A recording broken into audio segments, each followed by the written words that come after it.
Hi everyone, today we will be talking about adaptive support ventilation. This mode of ventilation is only available on Hamilton ventilators. We will be covering the mode settings, the principles of this mode, and how it functions. We will not be talking about practical application or clinical application.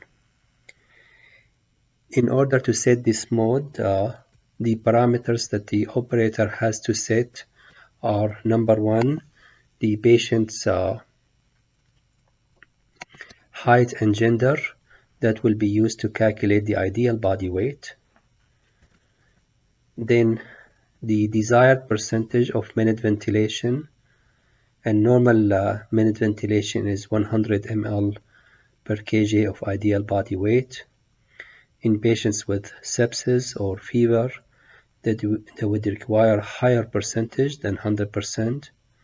In patients with asthma, you may elect to give them a lower percentage, such as 90%. And then you set up the maximal inspiratory pressure, the P max, and the pressure will not exceed this limit. Usually on the Hamilton is 10 centimeters below this set limit. And finally, the oxygenation parameters, the FiO2 and the PEEP. Once these parameters are set on the ventilator, the ventilator will control the minute volume. It will do this by selecting the optimal respiratory rate that we will be talking about in the next few slides, and the optimal tidal volume. Once these are determined, the machine will regulate the mechanical respiratory rate for that optimal respiratory rate, and will regulate the inspiratory pressure for that optimal tidal volume with the limit that is set on the pressure. And the machine will do this in 3 different modes.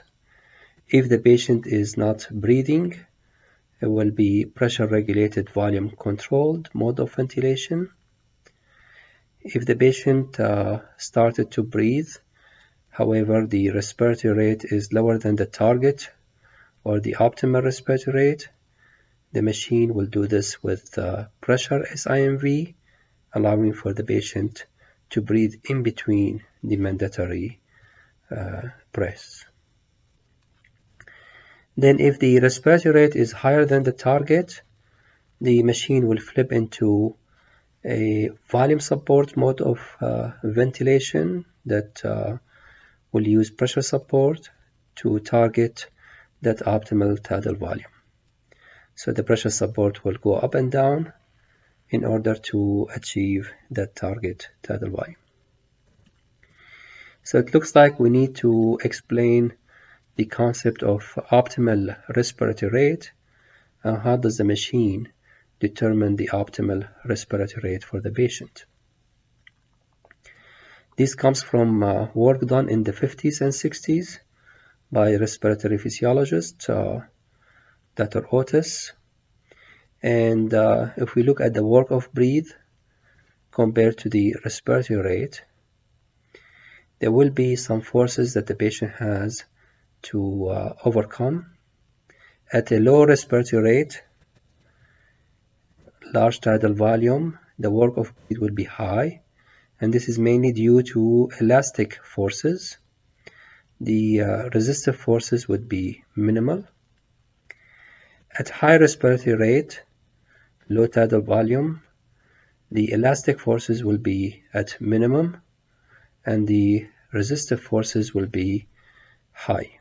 And the work of breathe that the patient would need to do is used mainly to overcome the resistive forces. So it looks like for a given level of alveolar ventilation, there is a particular respiratory frequency that is the least costly in terms of respiratory work. This is the optimal respiratory rate that is associated with the least amount of work of breathing. And this is determined based on a formula that we will be talking about, I think, in the next slide, but in the following slide. But in this slide here, what we will talk about is just to explain this more. If we have a fixed minute ventilation, we can do this minute ventilation either with a high rate, low tidal volume, or low rate, high tidal volume. And that would be the different combinations of respiratory rate and tidal volume that will give us this minute ventilation. So at a low rate, high tidal volume, the patient has to exert high efforts to overcome elastic pulmonary and thoracic forces. On the other hand, in this area where the respiratory rate is high, the tidal volume is low, the patient has to exert high efforts to overcome resistance to flow. So in the middle area here, it would be an optimal respiratory rate that is associated with minimal work of breath, and this is what the ventilator would try to achieve by determining this optimal respiratory rate. And the way it does this with a complicated formula or equation that is based on the same work, it's called the Otis minimal work equation. And you don't need to memorize this equation. However, you need to know the parameters because those are going to be input in this formula on the ventilator to determine that optimal respiratory rate. And the first one is the RC, or the time constant. And RC is the airway resistance multiplied by the respiratory compliance. We will talk about the time constant in the next few slides too. The second parameter that needs to be input, the minute volume that we have. And then we need to subtract the dead space ventilation. And this is fixed. The machine will use 2.2 ml per kg of ideal body weight. Of course, you need to factor in a constant that is related to the sinusoidal flow. So by having all those parameters in this formula, the machine will be able to determine this optimal respiratory rate for the patient. Talking about the time constant is defined as the time necessary to deflate 63% of the expiratory volume. That would be the expiratory time constant. Of course, the inspiratory time constant would be the time necessary to inflate 63% of the inspiratory volume. So you can see here that we exhaled 63% in one time constant. This time constant could be 0.3 seconds, 0.5 seconds, or 0.6 seconds. It will take another 2 to 3 time constants in order to exhale completely. And in patients with ARDS, pneumonia, atelectasis, where the compliance is decreased, they would have shorter time constants. And you can see that those patients typically have rapid shallow breathing where they require less time to exhale. In contrast to patients with asthma, where the resistance is high, those patients would have higher time constant. They would need longer expiratory time in order to empty the inspiratory air. So for those patients, the time constant would be, instead of 0.5 or 0.6, it may be 1 or 1.2 seconds, and then they would require 2 to 3 seconds or more to completely empty the lung. So the way we calculate or estimate the expiratory time constant comes from the flow versus volume loop. And if you understand that the time constant is resistance multiplied by compliance, so you can easily say resistance is pressure over flow, compliance is volume over pressure. So you can omit the pressure from the two sides here. You end up with a formula for it is volume in ml divided by flow in ml per seconds. So you end up with a time constant in seconds. And this is what the machine would do when you first start this mode. It will calculate the time constant. And the way it would do that is by giving 5 test breaths. You set the ideal body weight, you set the percentage of minute ventilation, and you set the limit on the inspiratory pressure. Of course, in addition to the FiO2 and the PEEP. And the machine will deliver 5 breaths. It will utilize flow and volume, so those will be volume targeted breaths. And from the flow versus volume graph, the machine will be able to calculate the time constant. So that expiratory time constant is utilized in this formula here along with the minute volume and the dead space to come up with the optimal respiratory rate. So here, this way, the respiratory rate is defined or is determined for this patient. At the same time, the machine will calculate the compliance and resistance and will feed back this information in order to determine how much pressure we need to deliver that tidal volume. So the tidal volume will be the minute ventilation divided by this optimal respiratory rate. And then the machine will set the IE ratio. It will determine how much time in inspiration and how much time in expiration. And the best way to do this is by taking the expiratory time constant, multiply it by 3, allowing that much time for the patient to exhale. This way we can avoid having dynamic hyperinflation or auto beep by allowing enough time for the air to be completely exhaled. Once we have all these informations, at that time the prescribed minute ventilation is delivered. Let's take a look on it in a different way. This is the final graph that the machine will show you, where it will show the fixed minute ventilation. This is respiratory rate versus tidal volume. The operator will set the body weight, the percentage of minute ventilation, the Pmax, PEEP, and FiO2. Once those parameters are set, as we already talked about, the first thing the machine will do is determine the expiratory time constant. This expiratory time constant will be input in this equation here, along with the minute ventilation and the dead space, and it will determine the optimal respiratory rate.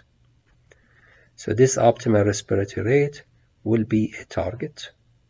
The machine will try to target this optimal respiratory rate. At the same time, by defining the respiratory rate and the time constant, we'll be able to determine the inspiratory to expiratory ratio. On the other hand, the machine will also have information about the compliance of the respiratory system and the resistance of the airways, in addition to the intrinsic PEEP.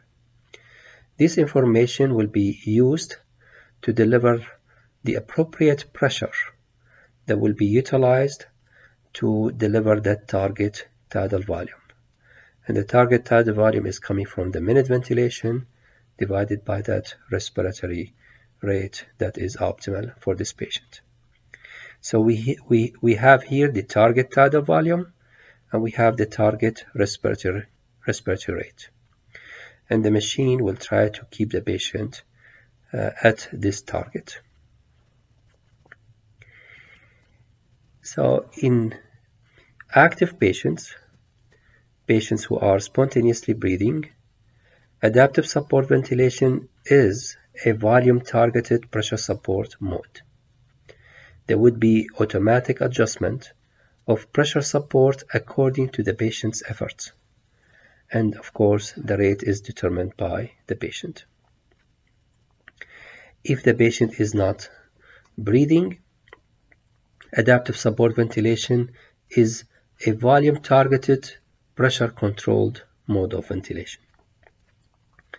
There will be automatic adjustment of respiratory rate, the I to E ratio, according to the expiratory time constant that is calculated. And of course, this time constant is calculated multiple times per second. Maximum tidal volume is controlled by the setting of the maximum inspiratory pressure. Then you have this graph displayed on the ventilator screen. And for this patient, it is determined that the minute ventilation or the minute volume needed for this patient would be around 7 liters per minute. As you see, there are multiple combinations where we can achieve that minute ventilation on this line here, on this curve. It would be with either high rate, low tidal volume, or low rate, high tidal volume.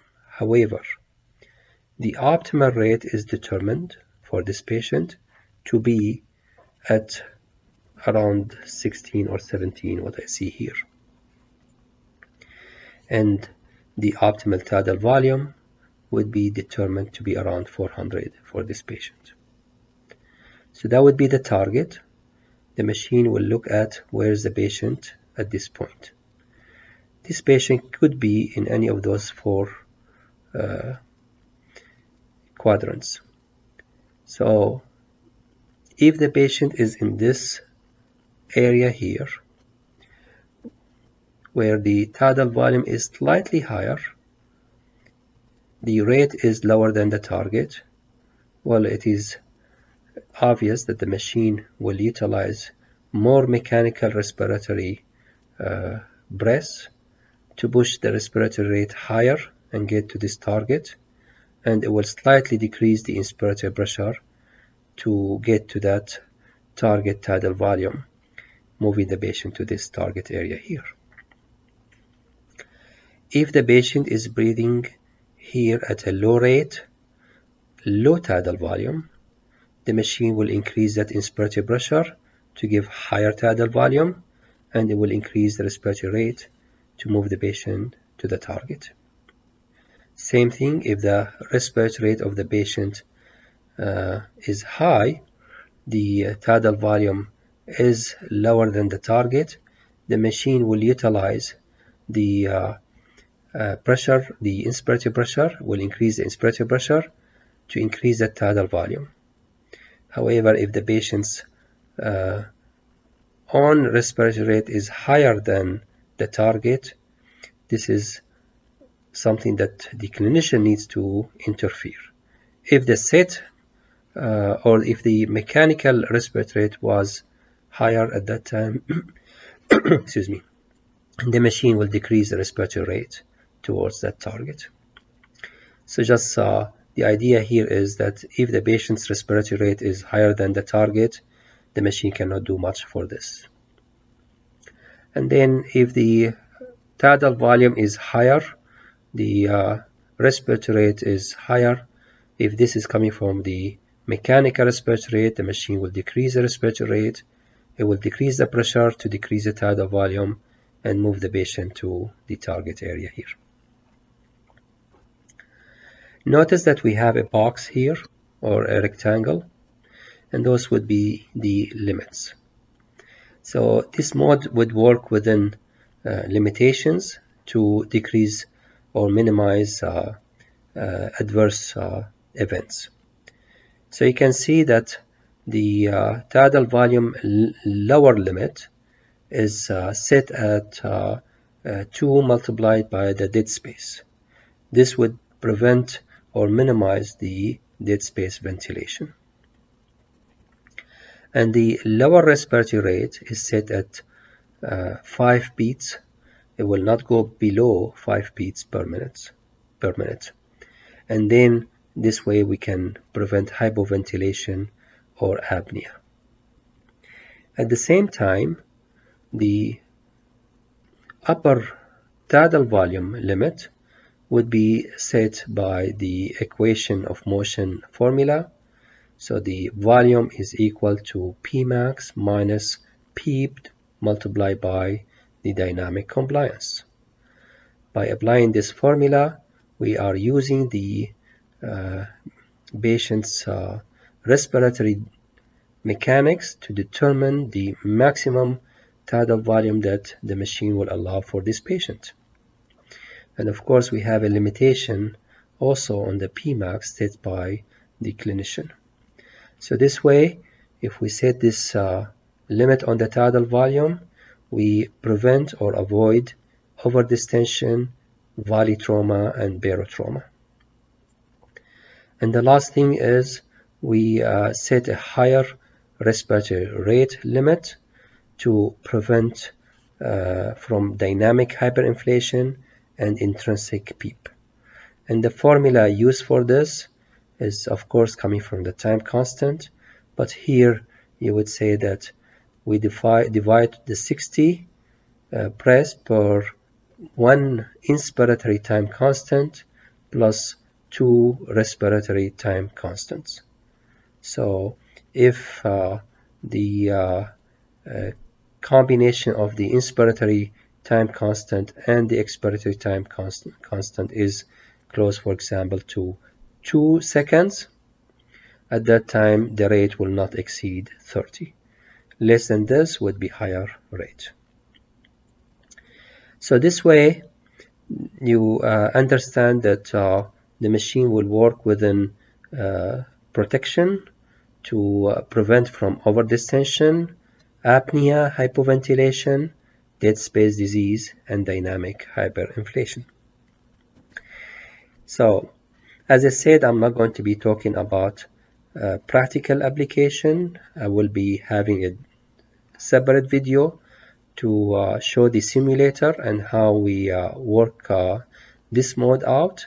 I just wanted to say that you should not use this mode in any patient who has leak in the system, whether this leak is because of leak around the endotracheal tube or a leak because of bronchopleural fistula.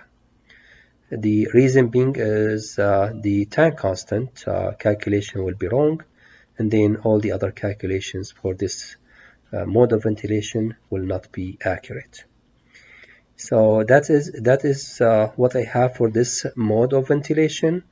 I hope that you continue to watch the other video that talks about practical application and use of this mode on the Hamilton ventilator. Thank you very much.